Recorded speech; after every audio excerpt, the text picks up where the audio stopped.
Sim, a depressão quase me matou e por algumas vezes eu desisti de ser feliz e de viver uma vida com contentamento com o Senhor. Mesmo sendo pastora, esposa, cristã, a dor me sufocava e eu achava de fato que não tinha saída para mim. A terapia, os amigos, a abertura, eu me abri, eu passei a me expressar mais na tentativa de ser acolhida, de dividir o meu fardo e de alguma forma ter aquele alívio. E infelizmente não foram suficientes para que eu pudesse ter um fôlego para viver, sabe? Uma paz, uma possibilidade, na verdade, de viver. Eu me lembro exatamente o momento em que eu tive a consciência de que a presença do Espírito Santo de Deus era algo que precisava também fluir em mim, porque a minha fé, ela jamais, gente, jamais ela foi abalada. Eu sempre criei na grandeza de Deus.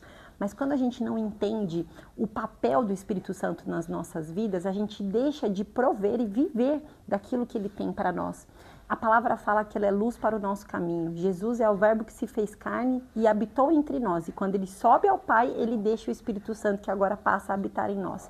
Então, o Espírito Santo, ele é a própria luz. Quando eu tive o entendimento sobre isso, dessa luz sobre a minha vida, sobre as minhas emoções, e na verdade a depressão, que é uma doença que me trouxe não só clareza, mas solução. Porque na terapia, muitas vezes, após uma sessão, a gente coloca a luz sobre aquilo, mas não sai com a solução. E agora, o que eu faço com isso? E muitas vezes isso era perturbador, apesar da melhor técnica, do melhor acolhimento, do melhor conselho, eu não tinha a possibilidade e a solução para lidar com aquilo. Entendendo isso, essa luz sobre a minha vida, eu comecei a entender o emaranhado das minhas emoções, eu comecei a dar nome para elas e eu parei de tropeçar no escuro sobre aquilo que me dominava. E as emoções, quando te dominam, na verdade estão falando do seu ego, e o ego é um algoz feroz que quer te destruir, ele é completamente destrutivo. Então hoje, apesar das minhas dores e das minhas feridas que estão sendo ainda tratadas pelo Senhor, eu posso andar com um leve suspirar. Eu tenho muitas feridas aqui. Muitos de vocês, inclusive, olham para elas e se inspiram até às vezes. Isso é tão interessante porque elas doem aqui. Mas elas fazem parte da minha história e estão se tornando marcas.